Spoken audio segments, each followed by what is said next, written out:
سلام علیکم و رحمت الله و برکاته برادر دوستان. دکتر محمد شریف هستم، مرکز سلامتی سلوه 112 میکرایون. من امروز برای شما چی گفتنیم؟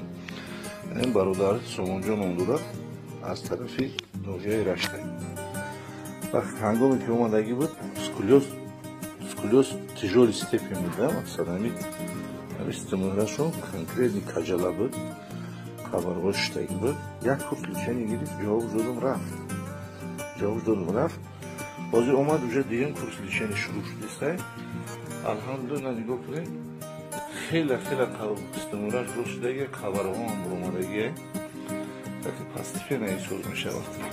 آخرش هم میپرسین میگه حالاتم خوبه پیشتر رو باور نکنین. نمیپرسیم شما که سوال بتون دو زدن میگی سومون چه خیلی احساس یعنی ها شاو خوکنی چه خیلی درد نیست. پیش درد میکرد یا طرفایی که باشکن خومه رفت درد میکرد. اوزو چه خیلی اوزو خیلی خوبیست کردیست فهمون خدا من شکر کنم. بخی دارم اونی خدا بچه